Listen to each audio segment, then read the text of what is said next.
Hey, Dr. Masi Reynolds here. Before we get started, please remember that this podcast is for informational purposes only. The ideas and opinions shared here represent our own and are not meant to be taken as medical advice. Listening does not create a doctor-patient relationship, and we always recommend speaking with a qualified healthcare provider for any health-related decisions. This show is independent of our professional roles and reflects our own personal perspectives.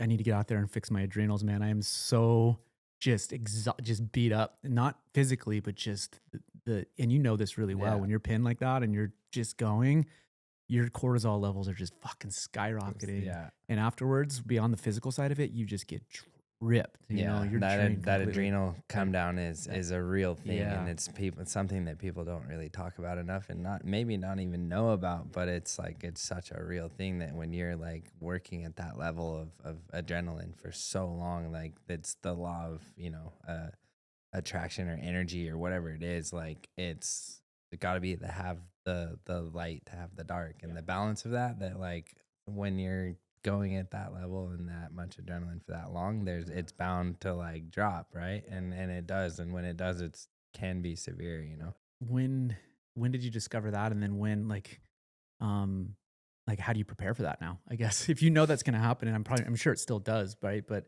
how do you even prepare for that come down?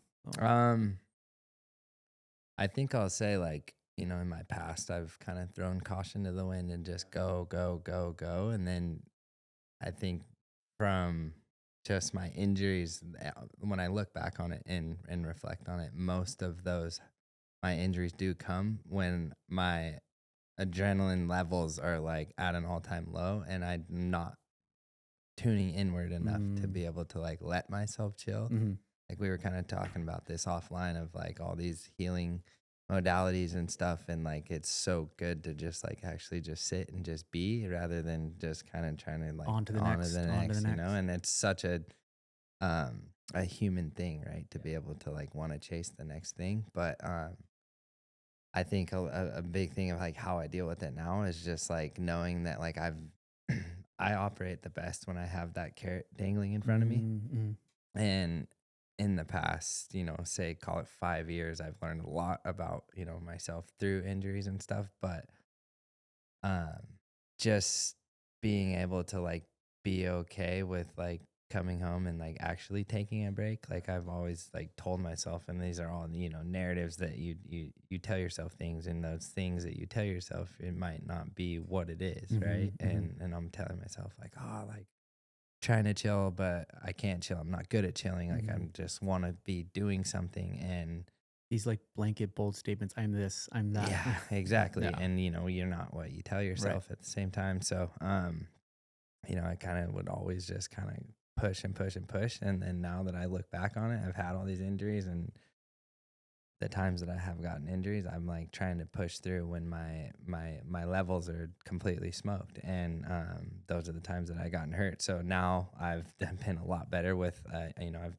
dove into my own self work, like mentally, physically, emotionally, spiritually, working with a life coach, and that's helped me a lot. But I was just so case in point, I was just in Australia for all of May, and I traveled all over Australia doing jump shows every weekend, and tons of driving was like go go go.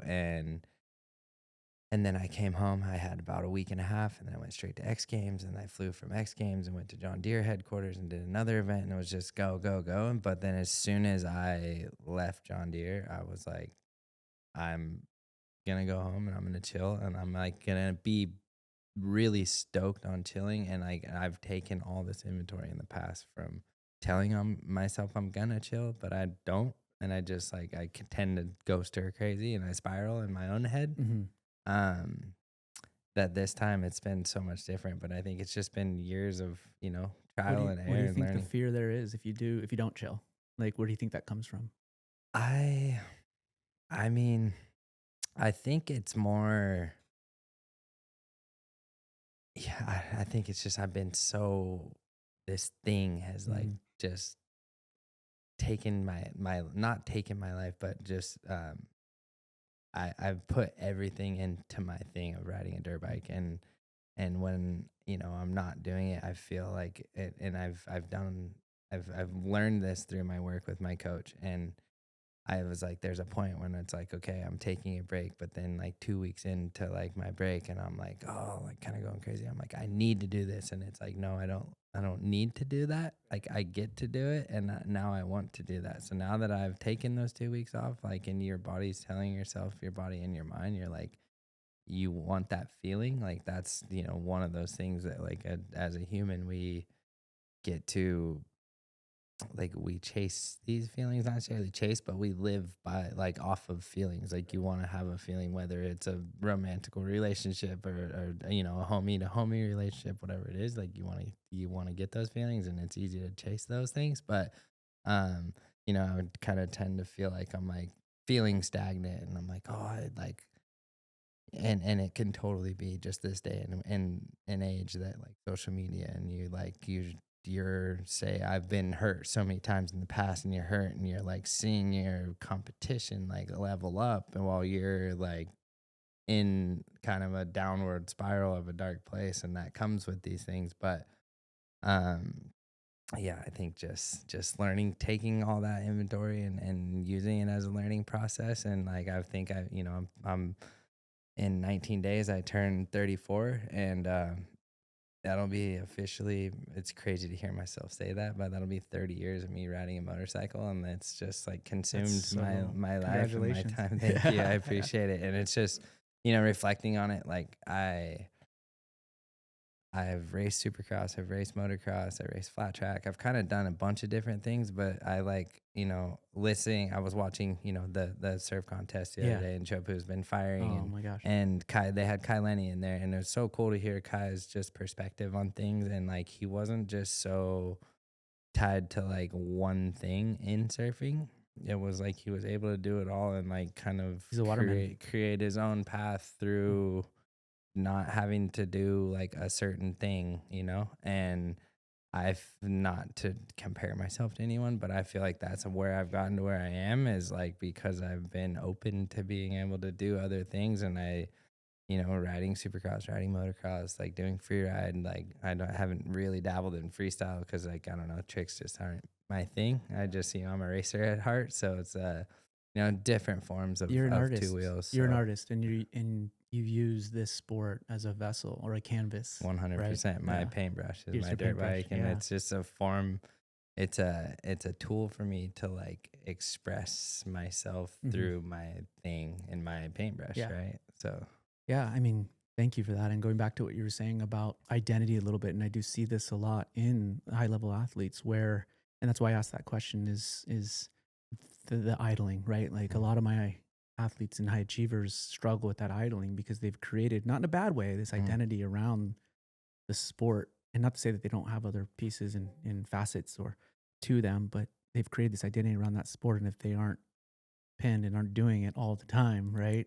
It's almost like a threat to that identity. yeah, and you I feel should like be going, you feel like you're like losing your you're losing it. identity in a Yeah. sense. Yeah. You're losing identity. And what I've enjoyed, well, thanks for coming up. Absolutely. We had an epic conversation a few months back, and I was just so blessed to connect with you in and around injury, which we can talk about through Amy and Jessica over at Contra. Yeah. And shout out to them. They're amazing. Love them. Amazing. Love to have them on.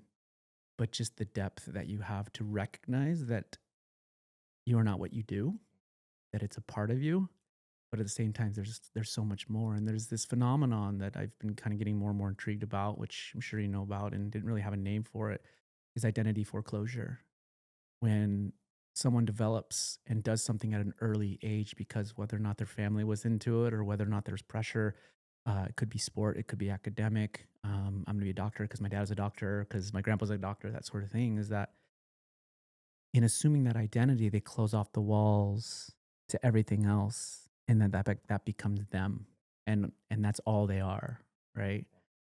And that's really where we see struggle, especially towards the end of the careers or shifting in seasons of life, is that you lose that. And I'm not, as elegant putting words to it as like someone like Michael Gervais or any of the other sports and psychologists, but I see it every single day. And 5 minutes of a conversation with you about your clavicle injury, I was like, oh, he's different.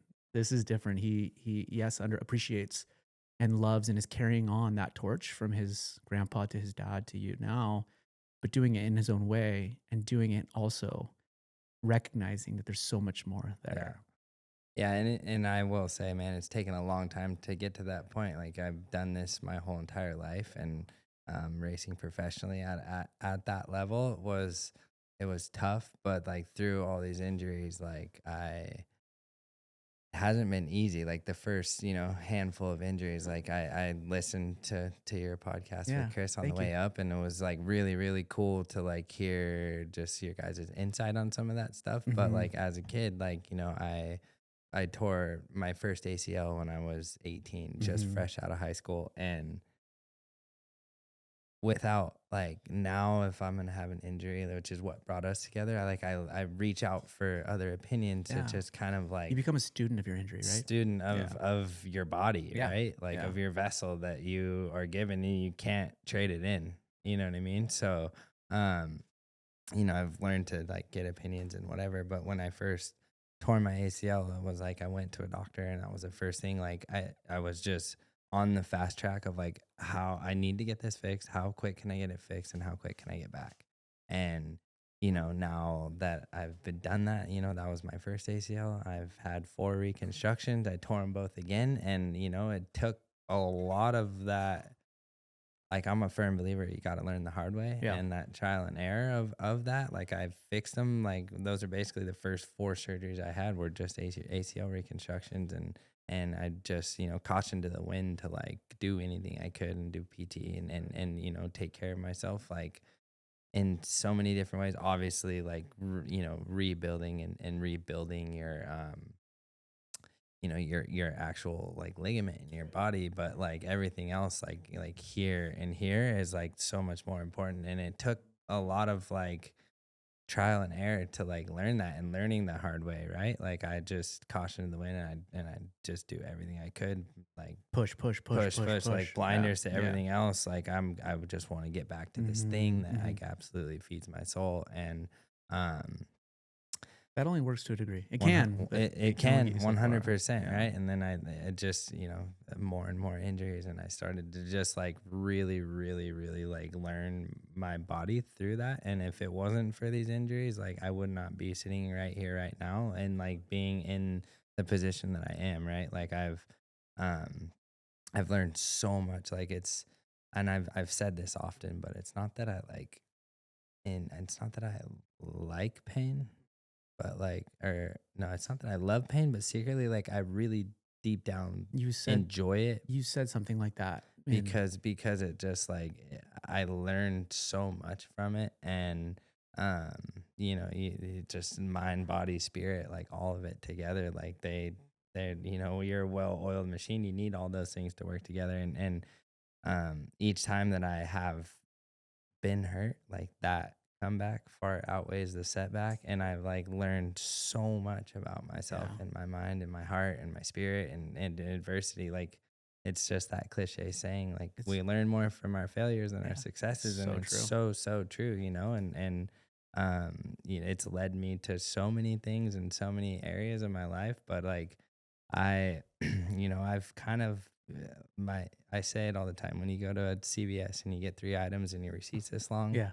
that's basically my injury list. I've had so many, Yeah. and I've learned to like embrace it, and being able to like talk about it and share my story on that. Like it's like I have tons of people that come up to me when they do get hurt in my world, and they ask me questions and just how I deal with it, and the everything that comes along with it, of like the downward spiral and so on and so forth. But I've been through it enough that I've even gone like I first and foremost, I do not get nerve blocks when I do have to get surgery, just because I really enjoy like feeling what my body's going through, to then appreciate it, and then feel my body like getting better and overcoming it and coming back online from that, right? So I've done it all to like refusing any and all pain medication, like I don't like getting nerve blocks just because I don't think it's good for your nervous system anyway. But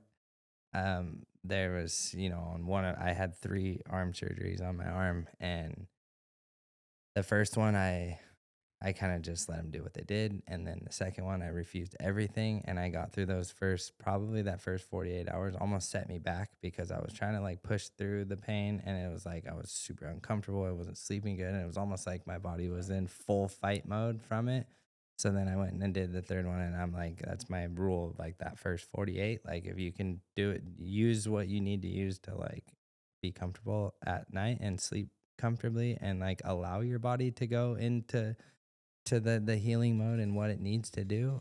That's, it's really important. But again, it's just all been trial and error and learning the hard way. And I've tried so many different things, but I'm just so open-minded to just all of it. I think there was a point in my past and growing up and just getting super vulnerable here for a second. But, the pain pills and stuff at a point, and like the opioid epidemic at that time, like I was a kid and you're in high school and you're breaking bones and you get pain pills, and then it's such a spiral, right? I've seen it so much in my world of like and it kids. supports what we talked about earlier, that didn't it gets you back quicker, right? You feel, you don't feel it, so you can get back and you can and push and continue to push. That was something that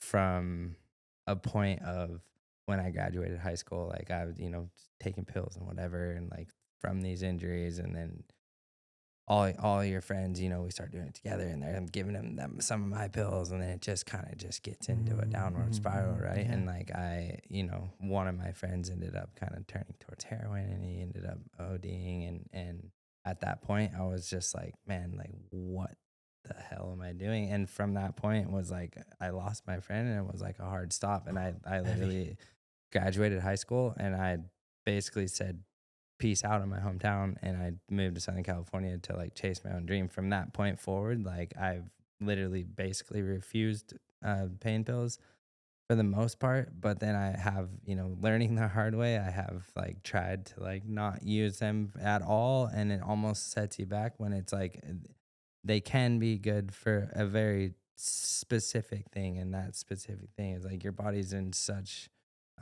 fight mode after waking up from anesthesia and under the knife, right? That you need to just kind of like allow yourself to like really heal that first. And that's like my first, the first 48, and like do it just to kind of like, I pretty much just do it at night just before I can sleep. And other than that, like I fully like stare the pain in the face and embrace it, because it's like it's such a powerful thing of like doing that and getting hurt and being in those situations. Like you realize how powerful your brain really is. And then it's like, man, like if I can get through this, I think I can apply that to life. I can get through just about anything, I love that. Yeah. Thank you for sharing and being vulnerable with that. Because that's exactly, you answered my question, because when you came up and we had that short time together, you said, I feel like I have a really good relationship with my pain. And I think you just highlighted what that meant with that. Because I say the exact same thing that you do. And it's really hard from my position to say, hey, you're just going to have to deal with this, because not everyone's as evolved in their understanding. And as you know, through mutual, friends, BK, and, a bunch of other people, is the more injuries you have, the better you learn about yourself and how to manage that. But I come in, from the medical side of the things and support exactly what you're saying, is that there's a fine line. It's a slippery slope. And it's a little bit of a ridge line that we have to navigate. Is that I would love none of my patients or all of my patients to be on pain medications, right? I don't want any of them on medications. However, we know at the deepest cellular level, physiologically, and love to unpack this even more, is that if we're redlining, whether it be cortisol or what other stress hormones out there, we're blocking our ability to heal. And if anything, we're doing worse, right? Yeah. You're almost going the opposite way. You're going the opposite way that you need to. And so you're right. In this short period, whether it's post-injury, post-operative, minimizing best we can, but just enough to get us to be able to bring it down. Yeah. Just bring it down a little, just to be able to sleep and rest, because that's healing. It does sound so cliche, but it's so true. The ones that really fight and are redlining through actually struggle much longer. Things are delayed. Incorporation happens later. Healing happens later. I see it day in and day out. If you can just let it go for a little bit, release, identify it, feel it, right? It's there. It's not like it goes away completely, Yeah. and then come off of it and handle it and not be on the medications. Yeah. You're gonna do so much better. So much better. Yeah. And I got, again, like I've learned that the hard way, that the time that I refused everything, and I almost felt like my healing process, like those from the last surgery that I had in the first 48, right? And then getting home, and I had 3 plates and 21 screws in my arm from compounding both my ulna and my radius. And I went in, and I kept kind of breaking the arm at the end of the plate, and I got everything out, and I went to the Stedman Clinic in Vail. Was Randy, awesome. right? You saw Yeah, Randy? Randy. Yeah, we just had Randy Viola. Do you know Tim Hendricks? A tattoo artist. I know of him. Maybe seen I him down don't at know. Rage. Yeah. Range. I said, but yeah, he's had his hand done by Viola. Yeah, Viola's the man, yeah. and just being able to, like, you remind me so much of him, and how we connected. Like, you can basically, like, give us educated knowledge on what you think, and at the end of the day, it's up to us to, like, make an educated decision on what we want to do. You're not telling us what to do, but I've been there, and I've been to doctors where it's like, it's my way or the highway. Yeah. And I think Viola was very similar to that. Like, he knows what I do. He knows what I put my body through. Right. He's done so many, like, he basically saved Ken Roxon's arm when he almost basically told him he was going to lose his arm, right? Did he get in the wheel or something happened?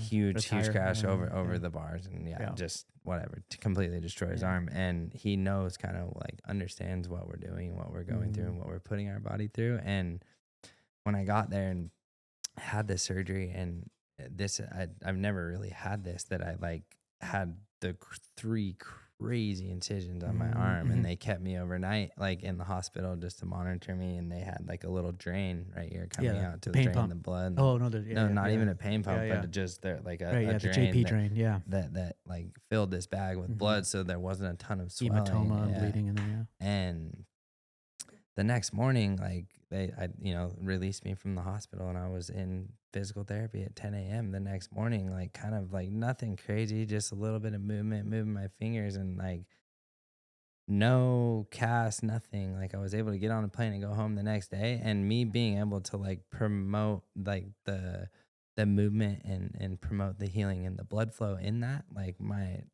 the healing process was significantly better. And, like, I was able to kind of, like, jump straight into therapy and get the thing moving the best I could. And like, it was so crazy important. Like, the flip side of, like, what you think, the norm of, like, oh, you got to cast it, and you got to be in a cast. So, like, and sorry to jump around here a little bit, but my ankle, when I destroyed my ankle, I broke both my big toes, 3 metatarsals, disintegrated my navicular down through my talus into my heel. And that one, like, I did that in Australia. I had kind of rushed into surgery there. And when I got home, like, they hadn't, I can't remember. They didn't put me in a full cast until I got home. It's like a splint or something. It was more like a soft cast, just to, like, for the 2 weeks, had to let it stay in Australia for 2 weeks, let the swelling come down before they would allow me to get on the plane. Got on the plane, came home, and went to, with some of the Red Bull doctors and disc MD or whatever it is in Marina Del Rey there. And I saw their foot specialist, and they put me in a cast, not saying that was right or wrong, but just it being in a cast for literally for 5 months, non-weight bearing in a cast, like, it on the back end, when that cast came off, I did another, like, 7 months of grueling physical therapy just to, like, get my stuff to move. And I know, not saying that it was right or wrong, but, like, every case is completely different, right? The ankle is so much more intricate than the 2 bones in your arm. So, I just think not being able to move it for that long, like, it took me so long to break through come back. that scar tissue and all that stuff in therapy. And like, to, like, that first month after that cast came off was, like, quite possibly one of the worst months of my entire life, of just, like, that pain, right? But again, I'm kind of a freak when it comes to that, but I kind of enjoy pain. It's the traditional way to manage, fractures, and I think the answer in the fracture management trauma community is immobilization gets it to heal.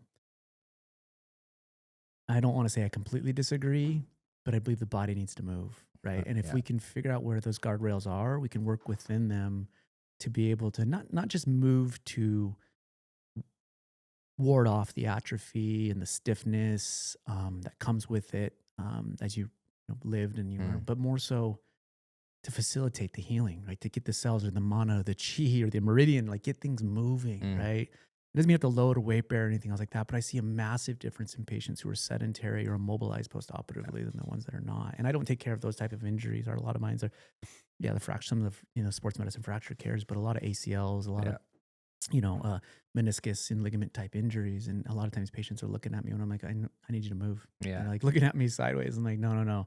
This isn't like a sit down on the couch. And, this is a very, call it an active recovery. For we sure. got to get going right away on it. And I think honestly for like up here, like the more that you are immobilized and like whether it is weight bearing or not or whatever it is, like the fact of you being able to move, it's so good for up here and in here, you know? And that's the pain thing too, right? In addition to the cortisol and then the stress hormones that are released, if you're just completely pinned and not able to allow yourself to heal, but then you're distracted and you can't, what you just said, you can't put that to work. Yeah. Right. Because you should right away, as you know, that is going to be your answer, right? It's putting that to work right away. And if you can't do that, you need to bring it down a little bit. For sure. Yeah. And like you said, getting moving, getting all that stuff, gets you back to that. Yeah. So. And I know, like, man, every case would be different depending on the body part or the injury. No, right? I agree. It's always different, but and just humans in general are different. Like, not everyone's gonna look at pain in the face like I do, But it's just been, again, it's been so much trial and error and dealing with it and the adversity. Like it's basically built me from the ground up. Yeah. Oh, I love that. So you do talk about putting the mind to work, and I know that came a little bit later. I know that also we'll talk a little bit about Troy and kind of the evolution of that. But I really like rapping with you a little bit on some of Dispenza's work and the stuff that's going on there. Is that something that you, obviously in and around injury and recovery, it sounds like you apply, but just in general, you're applying it day to day? Yeah, I've obviously learned that from my work with Troy. I had a couple just life things that I needed to address. I needed to kind of get some stuff off my chest. I lost some family members and didn't really know how to deal with it. Needed to talk to somebody and I started to like look myself in the mirror and put some self-work into practice. And through that self-work, I've learned, a lot of the meditation stuff. And Troy introduced me to Joe D. And it's been such a game changer. And there's, as humans, we only breathe enough just to keep ourselves alive. And like, breath work and all these things that can go along with meditation, like it's so powerful. And through that, like I have rituals and every morning just getting myself moving. And like, I've been loving the sauna and the ice bath and meditation and my journal has been like my saving grace. Like there's when you think of, most people think of a journal and it's almost scary to like open that thing up and dive in because you don't really know. Where like most of the time when someone thinks a journal, you're going to pick up a journal when you're dealing with something that is tough, right? Or heavy. And it doesn't have to be that. Like it's just there's a thing about putting, when a thought stays in your mind, it's just an illusion or an illusion or a dream. And when you take that thought and you put it on paper, it becomes a reality. It becomes real. And then when you take that thought and you put it on paper and then you start to share it with your friends and close people around you, it becomes accountability. And to be able to like hold yourself accountable to like, your own doings and writings and like with all that becomes just so much self-work of like the breath work and the meditation. And it's been such a cool process. And one thing that it's on my bucket list to go do a Joe D retreat. And it's been so cool. Like I'm sure we'll kind of touch on it more with my work with Troy, but Troy is the man and he works with a bunch of the surf crew and like a lot of the San Clemente kids that are, on the tour and some of them aren't on the tour and so many people, like not just that, but I've sent multiple people to like work with him. He works with Yeah. entrepreneurs, businessmen. He's That's super awesome. open to Yeah. just coaching, right? And he hates the term life coach, but it's a quote unquote life coach, He's a mentor. facilitator. He's a spiritual accomplice, is what there he it is. what he I like likes. that. So That's a great term. um, Spiritual accomplice. but like that. him being able to see him take all the a lot of the San Clemente boys, and they all went to a week long I saw Jody that, retreat, and these kids being younger, like it was crazy. Like his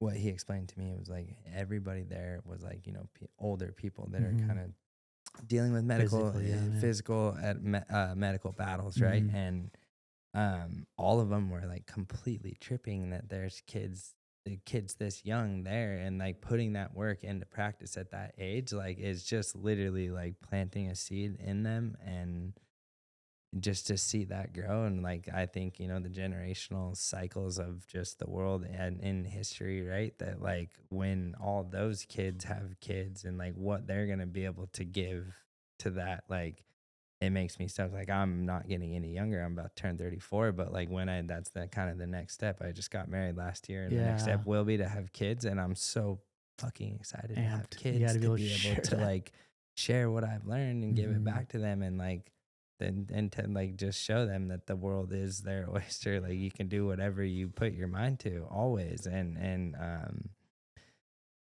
we are our own creators, our own source of everything that we need, and most things that we need are right in front of us. You just gotta work towards them. And I think like this, it's a crazy world we live in, right? But like there's so many things that can take from that, and just happiness and all that. It's literally one thought away. And it's just, that's kind of special, man. Just being able to couldn't agree more, man. dive into that work was it's literally completely changed my life, like tenfold. And it's kind of funny. So like I have this tattoo right here. It's called the PDSG, Party Dude Support Group. We have a bunch of our buddies, and we've partied together and whatever. And we've all of us have done one-on-one work with my coach Troy, and now we have our own support group, and we get on a call once a month, and we get to like share this like vessel and this container to like open the stage and like be there for each other no matter what we're dealing with. Like if there's nothing to deal with, like we always leave each other with like a tough, challenging question for the next, say 3 weeks till the next call. And like you get paired with an accountability buddy, and you get to check in on your homies. And that's just like what this is all about. And what I have learned with Troy is like, at the end of the day, when everything in life is stripped away, the only thing that we have as humans is love. And there's just, it's so true. It's so true. And there's so many Troy mantras, but like what would love do? Like it would do everything you need. And so it's man, it's super powerful. And through that like work with Jody and the meditation and all that, like tuning inward instead of like reflecting outward, has been such a game changer for me. And it's been I've really been able to like process these injuries and this adversity, and like be okay with not being okay sometimes, and like everything that comes along with the ups, downs, and all arounds, and just kind of diving in here and here. And like it's not an easy thing to like stare yourself in the face. And I think one of the first times of like I started my self work was like I looked myself in the mirror and was like, man, like who are you? Like when everything else is stripped away, my identity to like 2 wheels and dirt bikes and all this, like who am I? And like at the end of the day, I'm just trying to be me to the best of my ability, because that's all we can do. Just trying to be the best like loving being that I can be. Right. We talked about that with my kid too as well. At the same time, he's 14 years old. He's a little young for all of it, but to continue to ask yourself, who am I? Not the surfer. No. Who are you?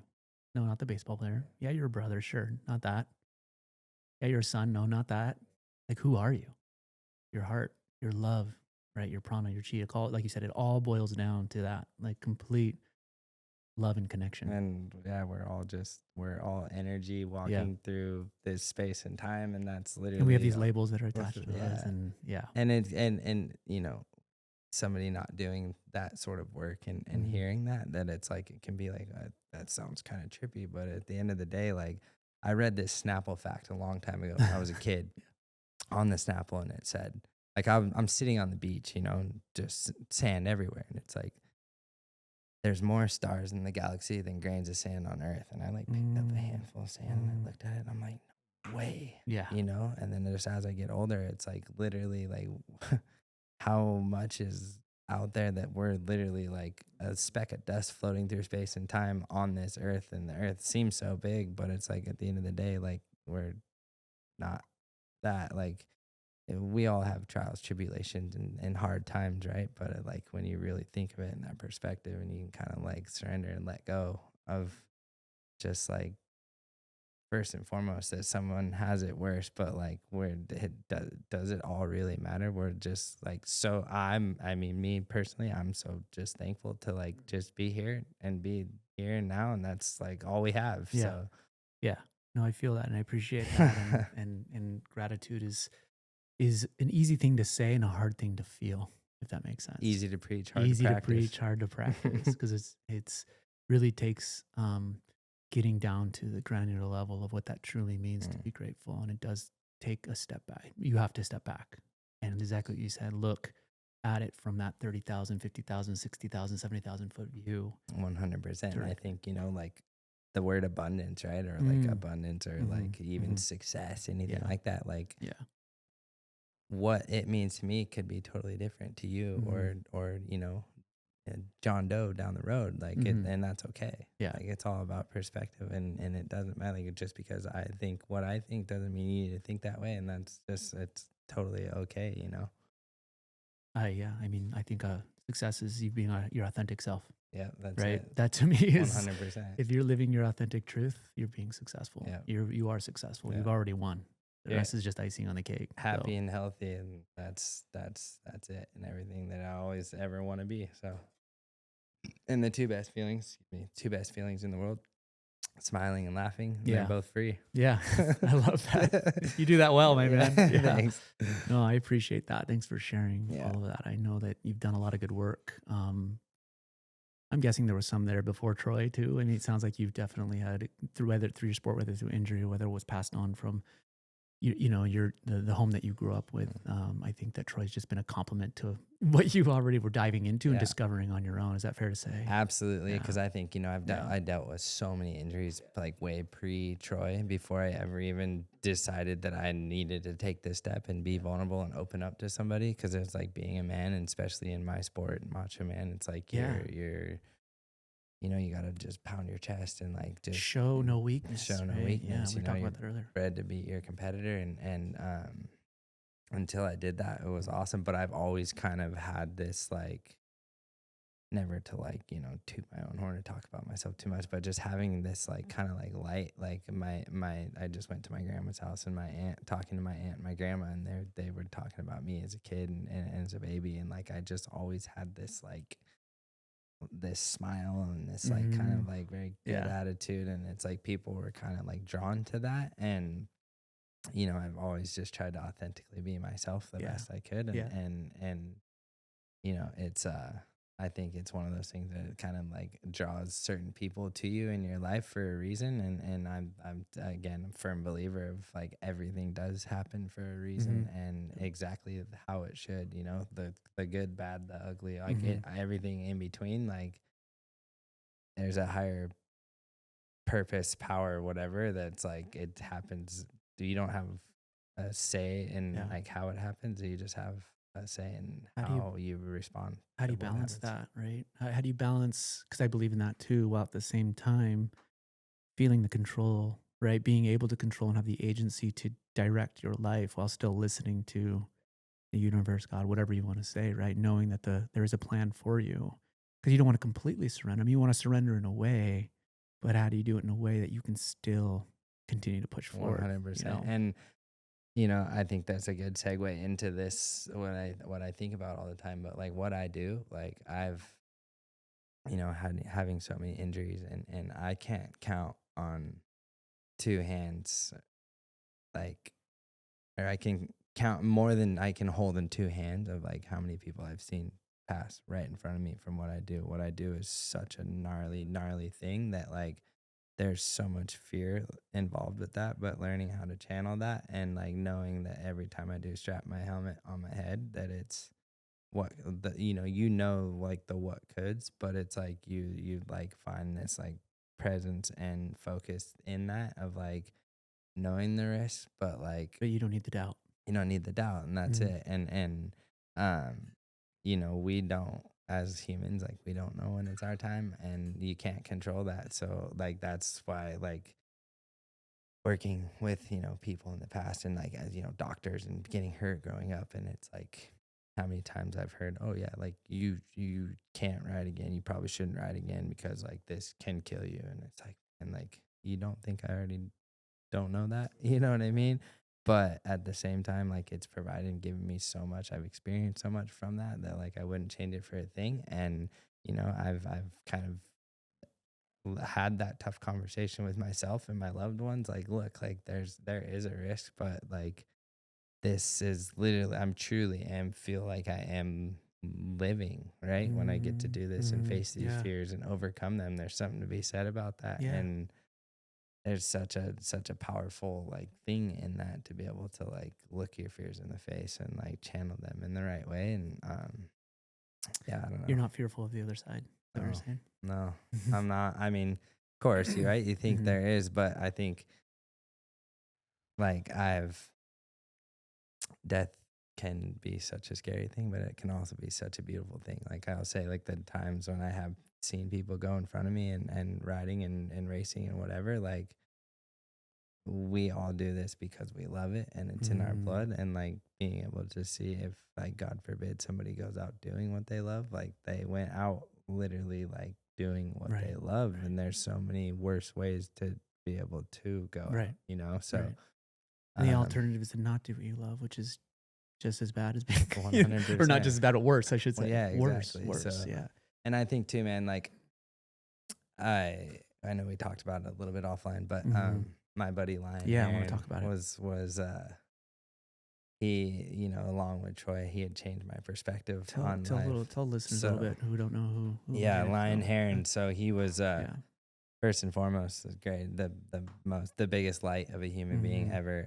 Lyon had been diagnosed with a rare disease called Gardner syndrome when he was 4 years old. Yeah, it's a young one. Yeah, and Gardner syndrome, like it kind of creates tumors within your body, Multiple and the tumors can be cancerous. And I think the first time he had like colon cancer, I think it was when he was like 8, and he's kind of just dealt with this medical battle his whole entire life, and had multiple different like chemos and so many medical battles and surgeries, and his mom was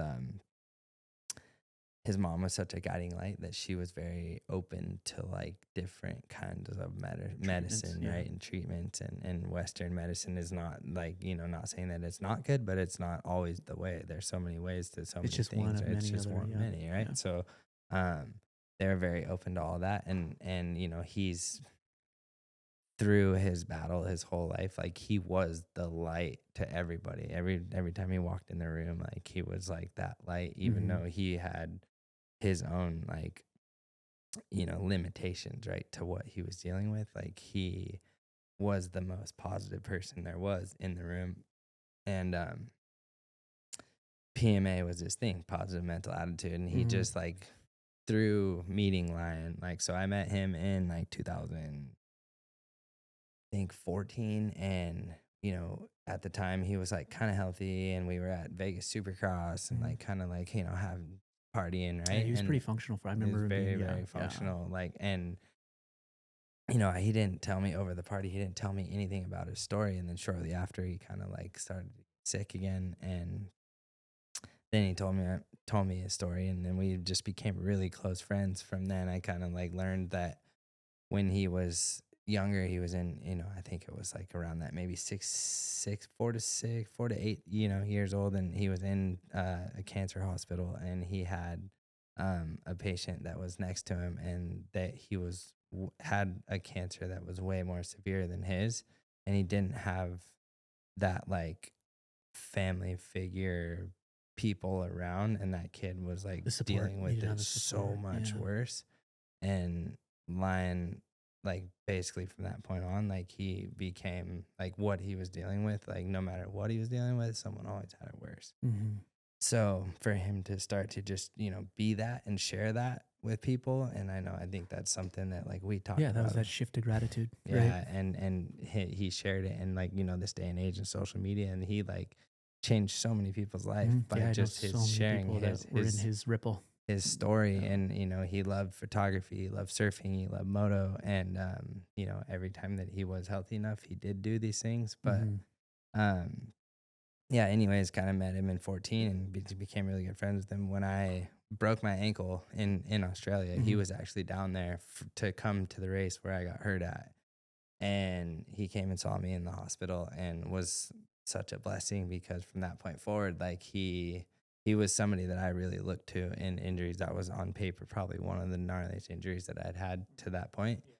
And Or he just in general, not just you. yeah, Yeah, that's a bad one. it was pretty Yeah, gnarly. yeah. Like, you know, on paper, like I'd put my femur through the skin, and you're like, oh, that's pretty gnarly. But like just that and the ankle and how much I No, exploded, it was.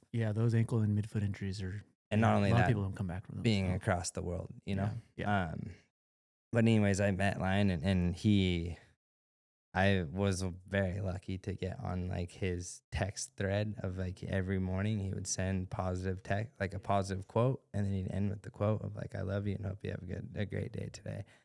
And to have that, and it's like, you know, selfishly, that's what I'm gonna miss most about Lion. Like I miss so much about that dude, but like that, just having that of like those dark times of like me in like a downward spiral in the pain cave, like in, you know, like being depressed from not having your thing, being in pain, and like just like you know, Yeah. like that's just, it's natural that that's what happens. And he would like was my guy through that every day, like, you know, hour conversations on the phone and whatever. But yeah, just having that and that perspective has like also shifted my life, and he's changed so many people's lives by just crossing their path. And I kind of have this platform to have my voice heard, and like me being able to like, you know, so he got really sick again, and he just felt like he wasn't really living. He was on hospice, and he was doing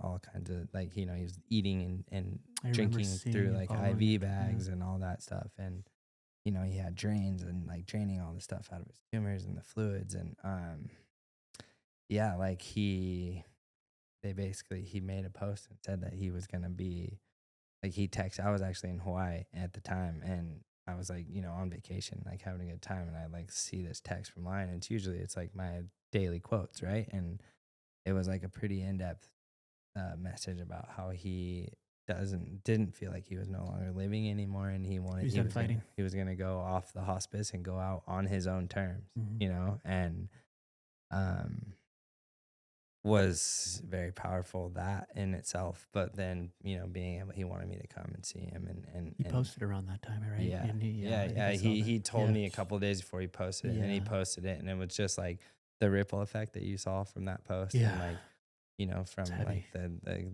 Kelly Slaters to like just so many like, the you world, know, movie stars, and like just 6,000. If you didn't know his impact before, you really saw it then. Yeah. And you know, so like his family and all of his friends, and you know, they all just created this space around him, like while he was like, you know, slowly like deteriorating, if you will. And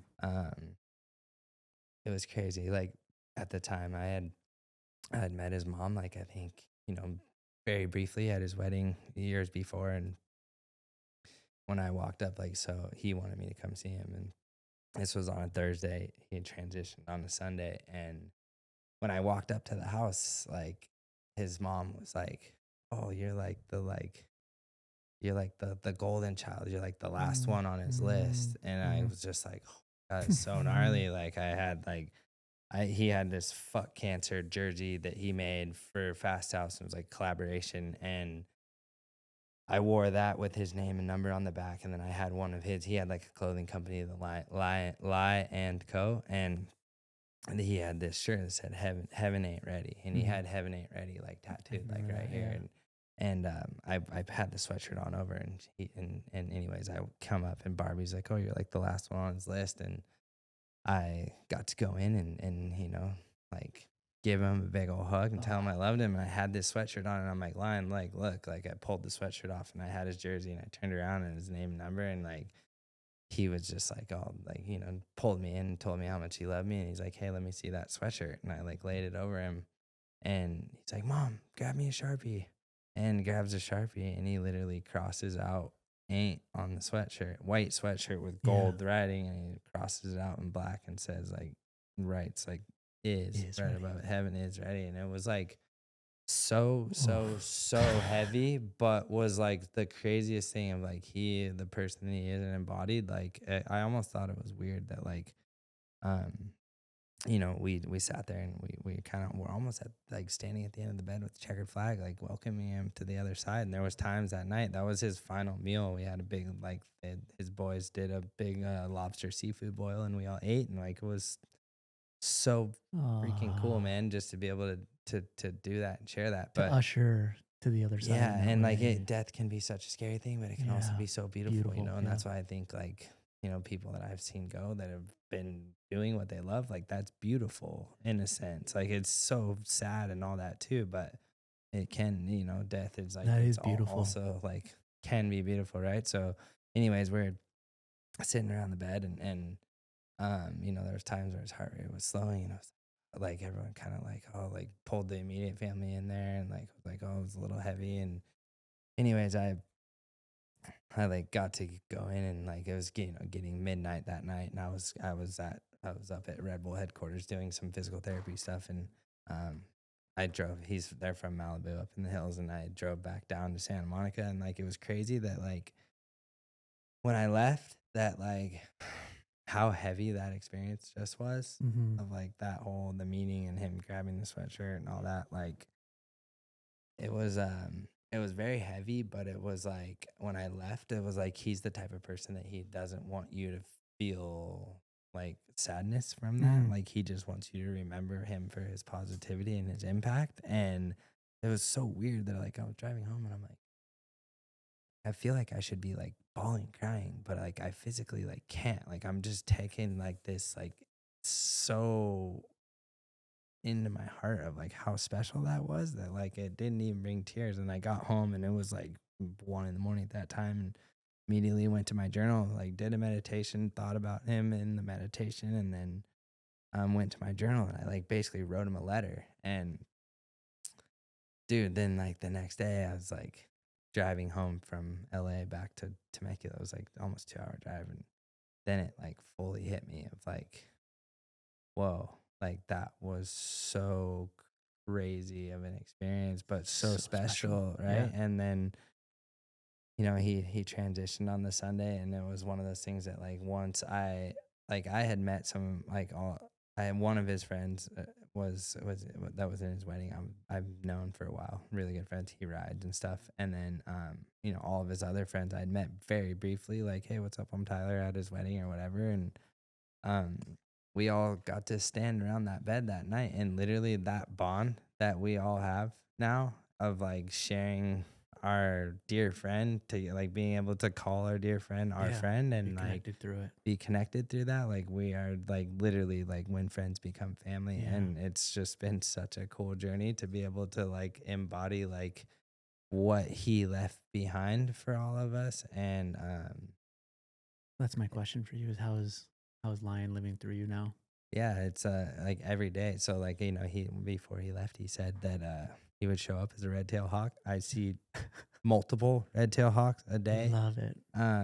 His number was 92. I rode with his number at X Games. Like I saw 92 probably 10 times yesterday on the drive up here. Today is actually the Lionsgate portal of the full moon of the 8/8. Yep. And transformation. It's just so funny that like Lion Herron, Lionsgate, like it's just such a so many things that like his energy is still very much there, and like maybe he's not here in the physical form, but that'll never really go away. And like there's so like every single day I get like reminded that like he's there, his energy's there, and yeah, just being able to know that I have my own platform of like what I've built for myself, but being able to learn that from Lion, that what he shared has changed so many people's life, and being able to like be that like positive impact for my culture and like people around me too, and just kind of like keep that spirit alive. It's up to us as humans and friends to continue that. And having like his mom has been like a second mom to me, and it's just, yeah, I don't know, man. I I guess love long it. story short, it I was love all it. just so special, and it's changed my perspective on life. And it like between that and my own self-work, like when I really dove into my self-work, I like really started to like feel this like energy and like this perspective that I've been fortunate enough to get by just being able to call my friend, Yeah, I right? love it. So it's just so That's so special. special. Yeah, and being able to like his mom gave me some of his ashes, and I told him that I was gonna take him on a world tour, and I rode with him at X Games. I took him to Australia with me. I've kind of taken him everywhere I've gone, and just spread him around a little bit. And it's just, yeah, lies living large up there. He's Yeah. anywhere and everywhere Oh, in he's in between. you. So He's in you. I can feel it for yeah. sure. Um, as much as you've evolved as an athlete and of course evolved as a human, how much intention like are you putting into kind of what you're saying is kind of paying that forward and changing and being kind of leading from the front and going first, right? And part of that being the vulnerability that Mm, we're all seeing right now, yeah. but just in general, how intentional are you with making or wanting those changes to be made in your world, right? In your sport, let's say. I know it's multi-discipline within that sport, but is that something, or are you just being your authentic self? And if those who want to follow, and I think it's a combination of both, right? Like I am very intentional on like how I, like at the end of the day, like I don't really look at like how people are gonna perceive me in a sense of like caring like what somebody like thinks in a sense, like minus like your peers. Like that's super important yeah, to like, you want that, you want that honest you want feedback. that authenticity and like honest feedback, right? But like to just be your authentic self through that. And doing that, and the more that I have been open about that, the more that I've received back. You know what I mean? Like people come up to me and they're like, "Man, like thank you for sharing your story, or like, your injury or this or that or whatever it is." Like it's just so cool to see that. And like you kind of start to see, like we talked about it earlier, the more of like the health and wellness part in my just my culture in general, but just all action sports, like just I think in the world, right? If whether it's sport or not, like you're starting to like kind of see this like flip of things and shift of things that it makes sense, and I love that. So yeah, again, I think to answer your point, like am intentional on how I want my message to be like received in a sense, but like do what you will with it. Like you being a doctor, and you're giving an educated decision on, or educated information to be able to allow the patient to make their educated decision from that information that you've given them. You're not telling them what to do. You can be like, yes, this and this, but this, there's also this. And it's just, you do what you will with it, but that's not just, there's so many ways to get from point A to point B, and not all of them are right or wrong. Yeah. Oh, I think a lot on that and pulling that thread is you do a good job, which I try to do as well, is going first. I just say go first, whatever that means. Stripping Mm, down the ego.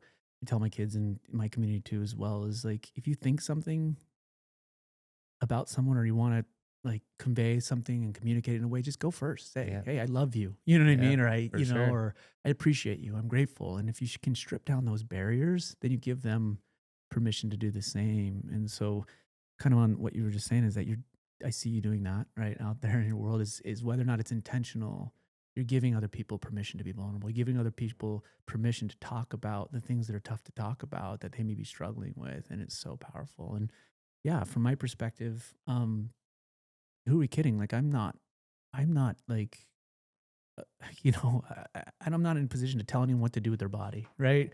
I'm in a position to educate someone based on the information that I've accrued over many years, and my passion and my work and what I've seen worked is just to try to throw it all against the wall. Yeah. See how much shit we can get on that wall, and then you decide what sticks. Yeah, Right? exactly. Right? Like, I'm not the one who 100%. decides what Yeah. sticks to that Yeah. wall. That's going to be Yeah, you. And if it 100%. resonates with you, great. If it doesn't, let's find something that does resonate with you. And if we can have as much information about the pros and the cons and the long term and the short term, whatever, then you're empowered, and you should be empowered. And I think that we've come full circle, and there is a shift. You're right, to get away from this parental approach where we're dictating from the top and pontificating to patients on what's best for them, to this point where it's like, no, I'm going to arm you.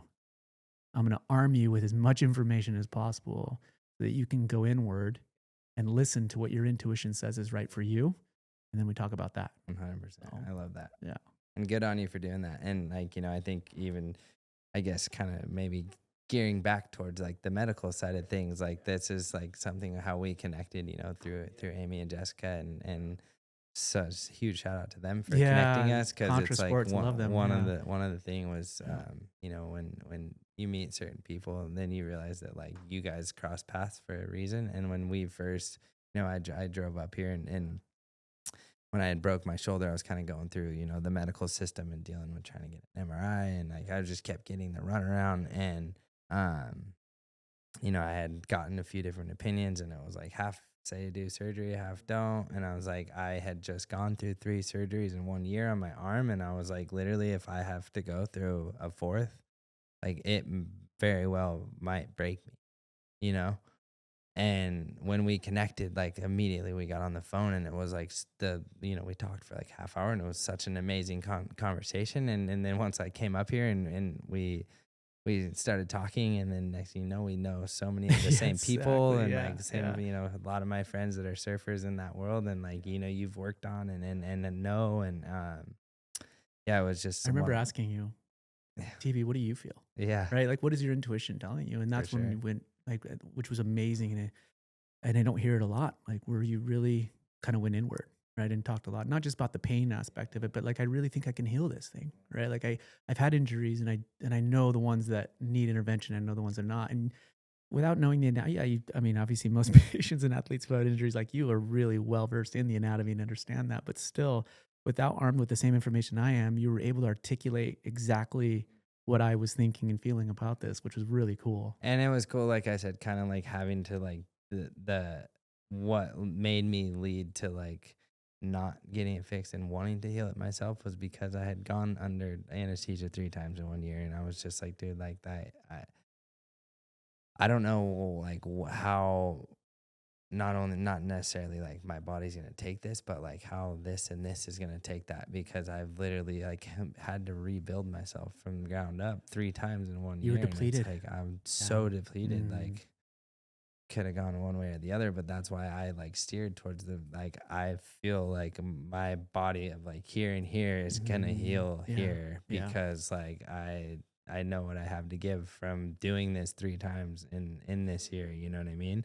And it was super cool to kind of just come up. So like in the past, like, these injuries, and I've used like the magnet therapy and the hyperbaric and a bunch of different things. And, I got really into like learning to use like the BPC 157, the peptides. And, I got to like ask you about that. And like from, asking people, in the past that have used it and done it, like I've heard nothing but great things, but then to have like a straight up like educated answer to it, to allow it to like me to digest it and make it make sense. And then we started talking about PRP and stem cells. And when I came up, you kind of got me in and got me an MRI and gave me like such an educated decision on what you thought what I would need, or what's going on, or the best way to do it. And at the end of the day, it was up to me to take that information and see what sticks or didn't.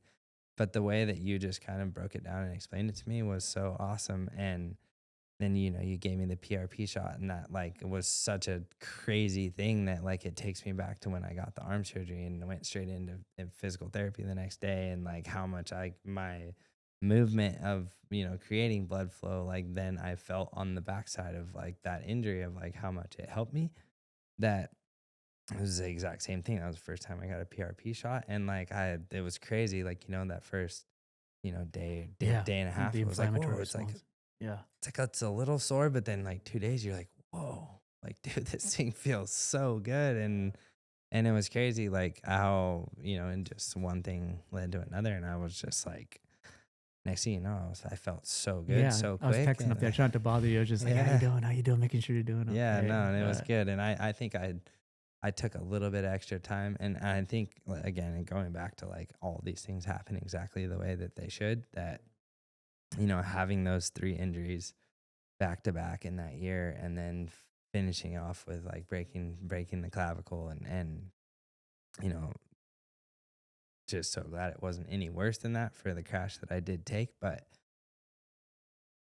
back to like it all being perfect, it was so perfect because I needed that time to like recharge here and here, to like really appreciate what was to come. And fast forward, once I got on the bike, it was a little bit of like a learning process again to like get that confidence back, because it had compounded. And like, dealing with some residual like scar tissue and pain and stuff from these things. And I slowly built my confidence back. And then next thing you know, it was like, I'm 5th gear pinned again. My schedule is like, I have the next year and a half. Like, I'm like, okay, like, I'm so glad that like, maybe that's not the break that I wanted or needed, or that I wanted, but maybe I needed, you know what I mean? Like, and again, I'm a firm believer if it happens the way it should. And like that happened to like make room for me to like learn, grow, and then for what's next to come, I could sense that too. And I know we talked a little bit about that, and I knew definitely, obviously the answer usually is always, I'd prefer not to have a surgery, but you were also willing to go through whatever you needed to go through in order to be better long-term, right, and durable. And I think that was the recommendation for my end to come up and do the biologics, because you were already depleted, both emotionally, mentally, psychologically, physically.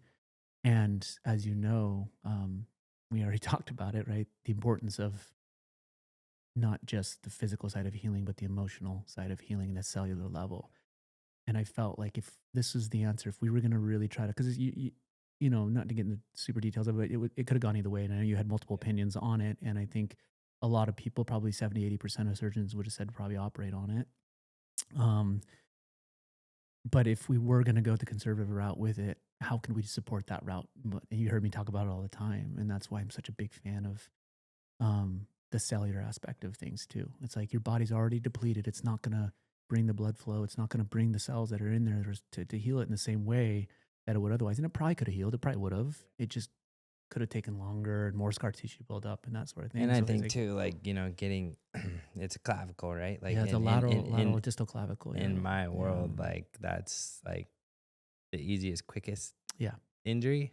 And but I have to interject there. Go ahead. Yours was on the end of the clavicle, which is where where the CC and AC joints, a little bit different, a little more complicated, a simple clavicle. But like that, in our world, like you hear like, oh, you broke your collarbone. Oh, like get it plated. You're back in 2 weeks. And I did that with this one, and I was literally racing again in 2 weeks. And it's like, in the past you would have that like quick fix, but this time I like really like did my research and like asked opinions, and like was able to like have this really educated answer from you of like, yes, you can do this and it might get you back 2 weeks quicker, but then you might on the back end like be having repercussions because of where it's broken and all that stuff, which, to have that was awesome. But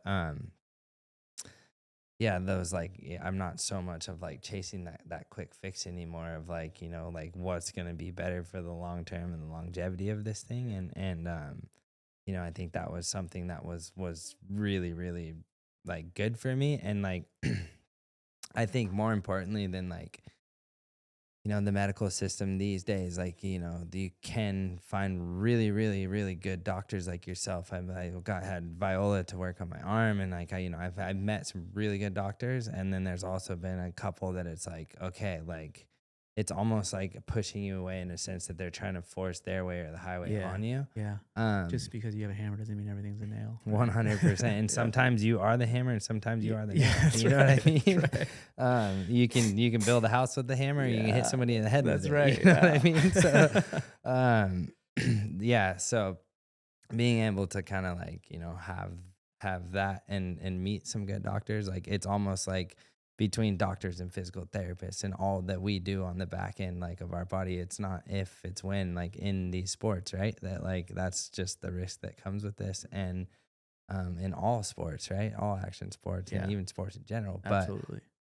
But in the healing processes and like, going through getting surgery, whatever, ACLs, and like the doctors and the physical therapists and say like guys like Dr. G and I worked with, all the Red Bull physical therapists is where I met Amy and Marco that I've worked with for a long time. And not only are they playing a role in maybe the surgery or the post-surgery and like the healing and the rehab, they're playing a role as like a therapist, and through that of like me being able to work with such positive, impactful people, like through all my injuries, has literally what kept me coming back for more, basically. Like it's gonna happen. It's not if, it's when. But like through those, you have these people that like not necessarily gas you up, but they tell you what you need to hear, and then what's like you need to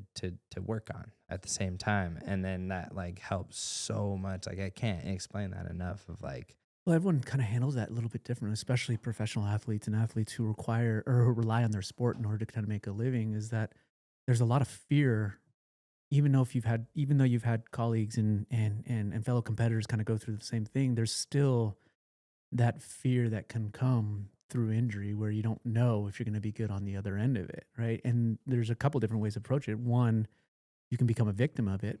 Or two, exactly what you do is you can educate the shit out of yourself about it and learn as much about it and be in the arena with people like Amy and Jessica and Marco and Dr. G, who have seen a lot of this. And not that they're glazing you up or gassing you up, but at the same time, they've seen so much and understand you are going to be okay. Yeah. You are going to be fine. 100%. And you can tell yourself that all day long, but it doesn't really stick as well as if you don't have a good team and support around you doing the same 100%, thing. man. And that's, I get to pinch myself that like having this hat on my head, like a Red Bull athlete. Like that's, if 8-year-old me, I would have told myself I was so crazy to like even think that would be a thing. But like you said, they support their athletes so well. It's what they take care of a lot of Red Bull athletes. It's what they don't put into writing, in their contracts of like how well they take care of their athletes. And what I've been able to like learn about my body through these injuries by having the team of people at Red Bull behind me. And it's been such a blessing to have that. And I've, again, I've learned so much about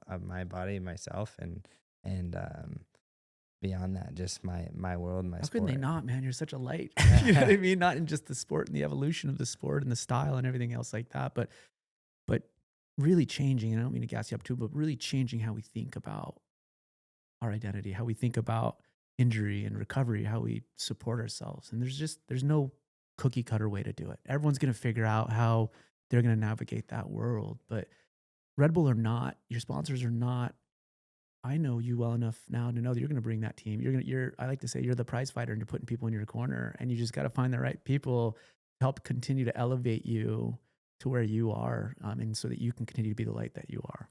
And lean on your team. That's what it's about. Like building a solid foundation and team around you and for the right reasons. Right. Like, and, just trying to be authentically myself and being able to like, do what I do. And this was just a childhood dream that's now a reality, that I get to like buy a house and pay my mortgage payment and live my life and still chase this passion at, almost 34 years old is so crazy to me, but it's something I'll never take for granted. Right. And, just stuff. What is the quote? Be grateful. It's okay to be grateful for where you are, but still yearn for more. Yeah. Absolutely. Instead of push what's next. Yeah. Stop and appreciate, while at the same time continue to want more. Smell the roses and blow out the candles. That's right. Yeah. I love it. Oh man. Well, shout out to Amy Schultz and Yeah. Jessica Alexander For connecting us. for connecting us. Yeah. Yeah. And then obviously after having, I mean, and, you know, Koa, I'd love to get him on the conversation. I'd be rad to have Troy on at some point and talk with him a little bit more about it. Highly recommend. So I went to a 3-day, I think I told you, I texted you, I went to a 3-day Dispenza, you know, retreat, and kind of like what you were saying about all the young crew that was there.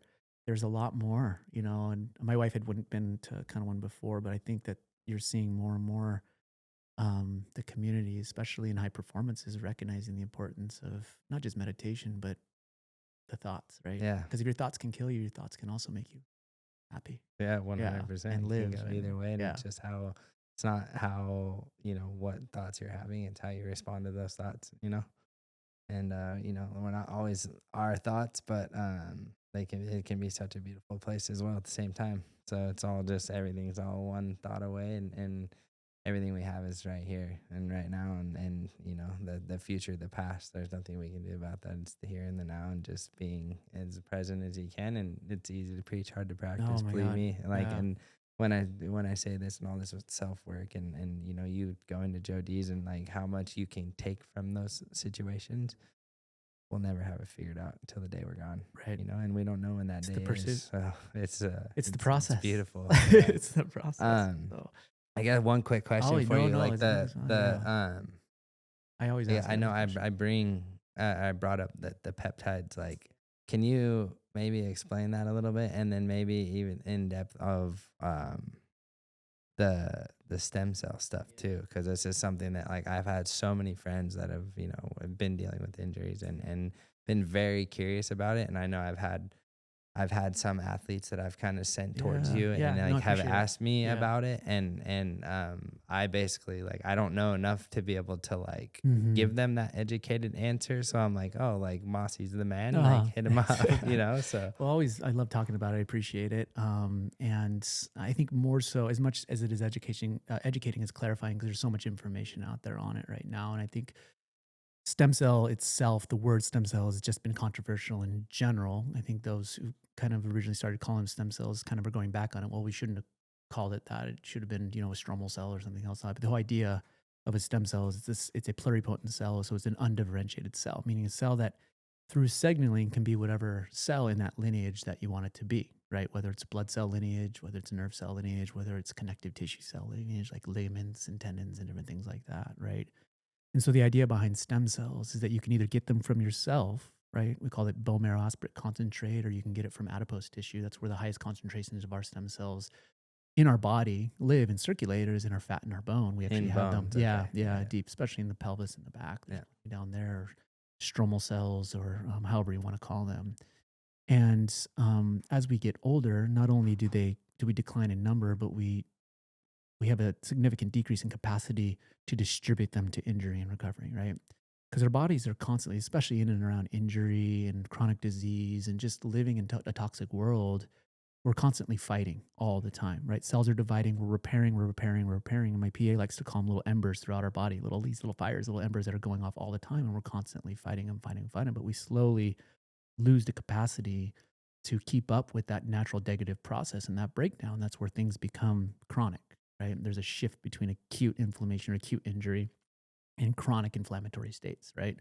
And there's so many factors that go into this. As you know, we've talked about the mental on the side of it, but the cellular side of it is there's a legit shift in the actual cells that are in that environment. What happens is our blood supply shuts off. Those cells that I'm talking about, stem cells, no longer go to that area. They aren't really active anymore. And then your body kind of sequesters itself off. It prioritizes keeping you alive and not making sure that your MCL is fine, right? If that makes sense.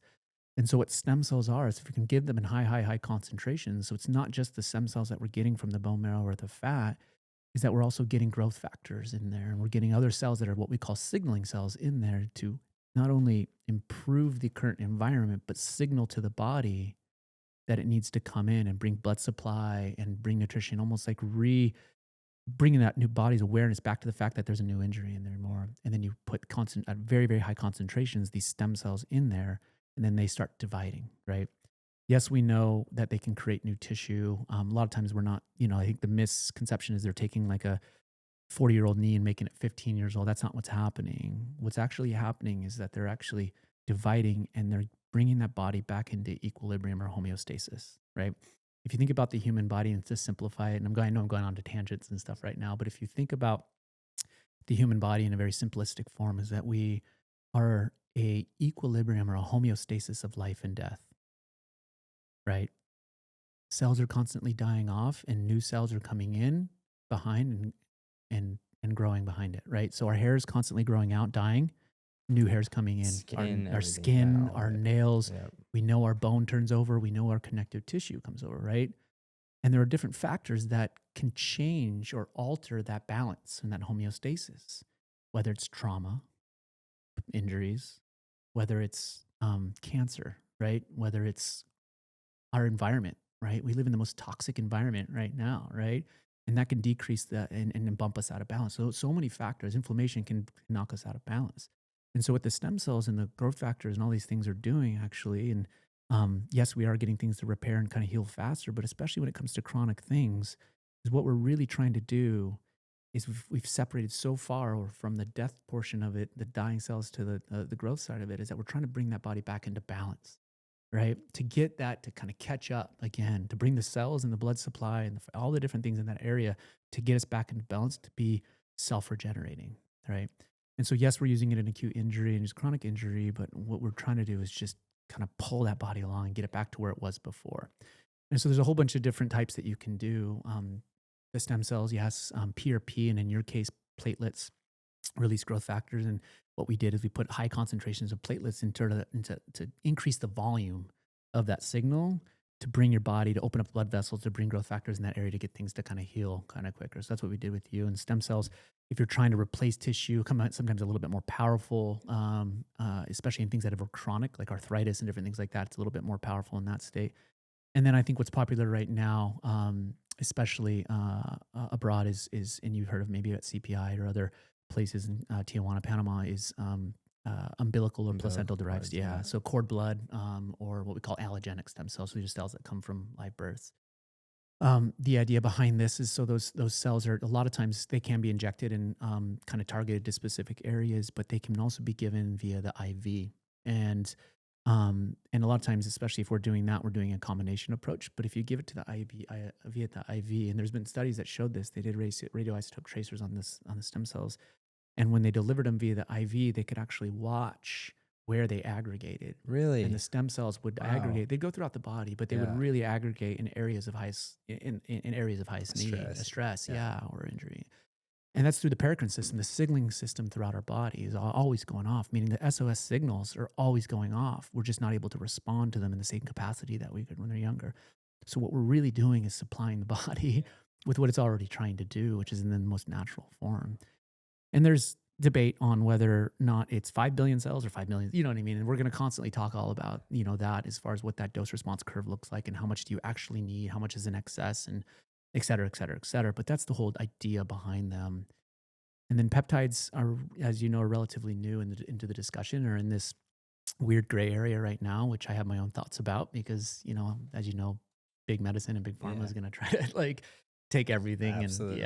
And that's probably the reason why most people don't know about it. That's right. Yeah, absolutely. A lot of these things, I think. Yeah. Most of them. Well, I mean, if you really, to be honest about it, how can you patent it? How can you synthesize it? How can you make a ton of money off of it? Right? You can't really. They're your own cells, and so from a medical standpoint, you make a lot more money if you synthesize a drug and give it to that to you instead, right? 100%.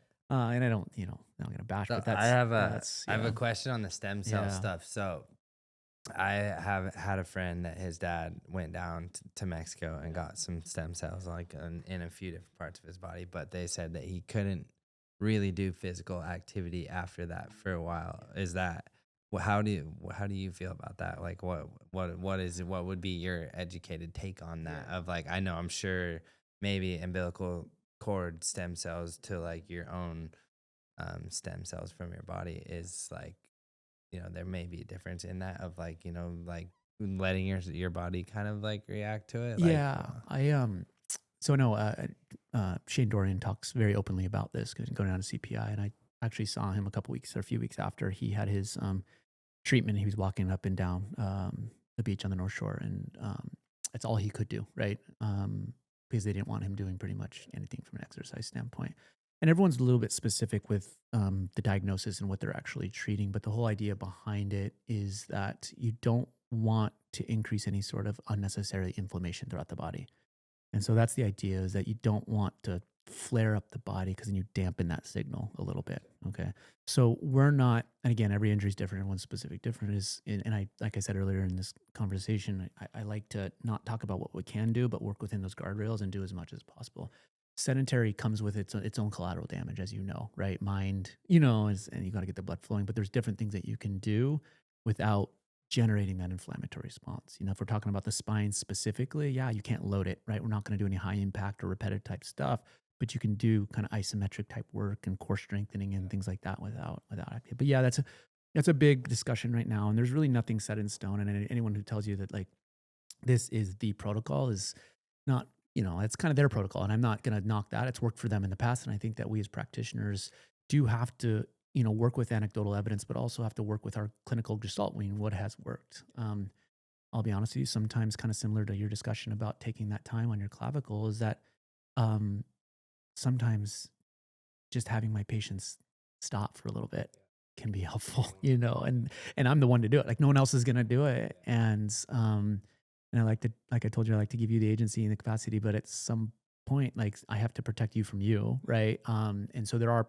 points where we say, okay, 2 weeks of, nothing, but some of these protocols are getting, 6, 8, 9 weeks. And to me, that's a little bit getting into the collateral, you know what I mean? Causing secondary issues and things like that. And it makes sense. Cause I've heard that, my friend's dad got him and he hasn't done anything physical exercise. Like he likes to go, he has a track car and goes and races his car at the track, Willow Springs type, BMW car. And he got him in kind of quite a few areas, and he's like staying strict to that protocol. Like he doesn't want to do anything. And then on the flip side, I've like heard of like, I've had a lot of friends that have gotten him here in the States, and like they're just like next day they're like straight to it, So like it's, yeah, I'm pretty aggressive, honestly. Like for a lot of those reasons, the same things that we're talking about. But even with the IV, they do take some time, right? The PRP tends to work pretty quick. Stem cells, especially if you're doing them systemically and especially in and around the spine. A lot of patients, like I've had patients 4 or 5 weeks afterwards and follow up with me like, Masi, I don't know. I think I should just have the surgery. And I'm like, hold off just a little bit longer, and then things shift and change on them.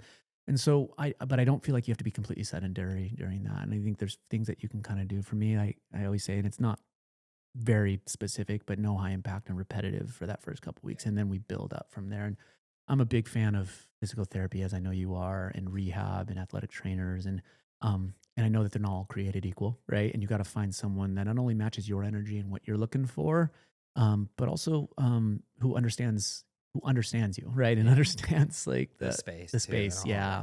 And so we're working to put together, not so much rigid, but soft protocols on a lot of the stuff. And my goal is, when I do it though, is to, in the same way that we've had those conversations, is to educate the patient so that they understand why we're doing it. It's not just this, because then you're sitting around, I'm like, I don't know, I'm fucking sitting here, not doing anything, sort of thing. And then you kind of start spinning. But if I can break it down to the patient and the athlete in a level that they understand why we're doing it, then they understand that they're healing and that there's actually something happening and they're not just wasting time, right? 100%. Yeah. And I think, when we first met and kind of going back to some of our conversations, I think, you explained to me like, how when Billy did his pelvis and like how he was advised on so many things, but then, you said, hey, like, mate, let's just kind of try this. And like, if you're going to need to get surgery, you're going to need to get surgery, but let's try this. And the next thing you know, it's like, I feel 10 times stronger than I was before I did it. And he's happier, healthier, all that. So there's just, not saying ever that anything's right or wrong. It's just like, he can just, I think, to echo to the listeners, I feel like it's just be open-minded to like, trying the things. And, I think that's what how much I've learned from my injuries is now being open-minded to those kind of things and different, modalities and healings and, having the team of people that, say Red Bull and doctors that I've worked with and Dr. G and like, all these like these new technologies, if you Yeah, will. modalities. It's like Yeah. modalities is It's perfect. incredible. Like there's so much It out all there, goes and it down just to energy, right? yeah, It's all literally frequencies. It's all energy. 100%, all of That's it. it. So Yeah. yeah, it's just cool, Yeah. man, and stoked to. I mean, as hard as they were, I couldn't be more stoked to be able to like go through all these things, because it's been such a blessing in my life, and there's one thing that I am not stoked that I had to go through, and that's all my concussions. Those are one thing that's just such a Yeah. deeper That's a tough level, and one. that's Those are tough. the brain is such a different thing than bones and ligaments I'm and, just coming back from one of tissue. those. So Yeah. I mean, it's not easy, but I've always heard that. You know what I mean? I've had plenty of obviously athletes head injuries. We're seeing more and more surfing, of course, moto football, et cetera. And you hear it, right? The the loss of capacity to kind of formulate a thought, and not so much that, like emotions, and not being in touch with your emotions and feeling like you're separate from it 100%. and not being able to control. And I've heard patients and people talk about it, and I thought that I understood it.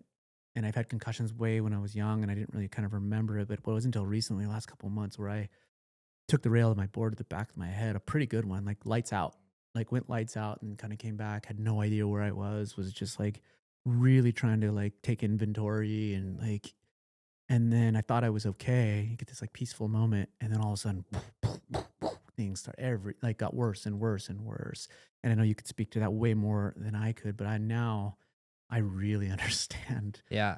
all of it. And I think because I was in denial for a little bit. 100%. Yeah. And I think, Yeah. like you were saying, just how we're learning so much just in the medical world in general of like, like bones and like the actual cellular part of your body. Like the brain is something that I feel like was not really, that was so like hard to like understand for so long, but we're getting more and more and more research from that. And, We used to say that it was, there was no neuroplasticity. Like once it reached a certain point, it was unable to heal itself. yeah. Right.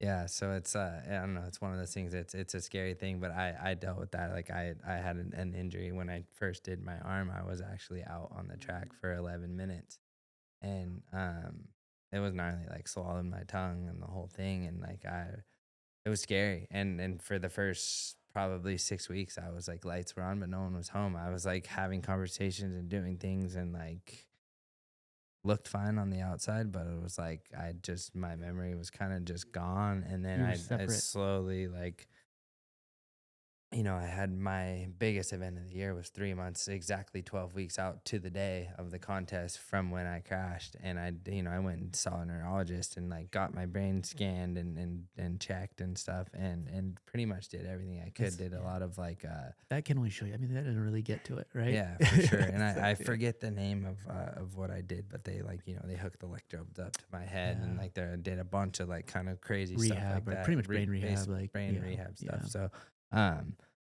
but then I went and did this event, and I flew from, it was my Red Bull Imagination project that I pitched to Red Bull, and it was like my kind of dream Yeah, idea of an I've event. seen that, And we yeah. did it 4 years, and this was the third year. And from It's there, killer, by the way. thank you. I Yeah, appreciate yeah. it. It's basically just like a gigantic skate park Yeah, on steroids love for it. dirt bikes. I love it. But third year, from there, I flew to Redbud, which is in Michigan, for Motocross of Nations, basically the Olympics for motocross. Every country gets their 3 best riders, and you go head to head. Well, I flew there, and the first day I was there, it was qualifying, and I was watching, and like what I chalked up as an adrenal come down from just like going so hard to just get back on this like 12-week mark. And I did it, and I like pretty much did one of the biggest transfers and jumps I've ever done. And I tapped into my mind to like visualize this and actually execute this jump, which was like the scariest thing I've ever pretty much put myself through. But I did, and then I like, realized the power of your brain. But then when I flew to Michigan from Kansas, went to this event first day, and it was like super fun, and like, did some stuff where they pulled me on stage and we talked about the event, and like, in front of tons of people. And like that night I like laid in bed, and I'm just like full crazy blown like anxiety attack. Like I need to get out of here. And I changed my flight, and the next morning I woke up and I like went straight home. And, I think for a long time that I still chalked it up as an adrenal come down, but the more that I like reflect on it, and I did a podcast with Salema, and Mhm. Salema's such a That's, legend. yeah, that was great. For Um anyone listening, check it out. That was really good. and you know him like basically telling me, sharing his experience of one of his concussions and stuff that he had, and how long it took his brain to come back online from that. That like when I really look back on it, like that I've never really dealt with anxiety. I've always been kind of like a happy-go-lucky kid and smiling and laughing and whatever. But like I've never felt this like feeling of like my heart like exploding through my chest and crawling out of my skin, and just like so much anxiety and like depression feel, and just Same. like Yeah. so all over the place that like I didn't even know like what was happening to me. That's what I chalked it up of like my cortisol levels are probably just so all over the place, because I just went from like the craziest high of like this jump and like seeing it and making it happen and like not dying on it. And then now this is my come down. And like now that I like, reflect on it, I had this conversation with Slimma. I was like, dude, that was fully like my brain coming back online. And then from that point, I like dealt with that anxiety for like another probably, this was, I think, October when this happened, and until around like probably January is when I started to like finally start to feel like myself again, and come back online. And But it doesn't come back online right away. It's like you get no, these little spurts of like, okay, yeah, I feel normal again, and then yeah. kind of right back in it. And I've had so many my life growing up and racing and dirt bikes, and like you're going fast and you have a really good helmet on, but like when you're going fast and jumping that high, and your head hits the ground, like it's your brain's gonna hit the front of your skull or the back or whatever, and it's gonna like kind of radiate, right? But I've had so many that like they tend to start to add up. And there's one of those things that like Selema asked me a tough question of like, how, like, do you ever have fear of like you getting older and then having like to deal with that? And like of course there's fear there, but like there's nothing I can do to go back and change that and not hit my like unhit my head.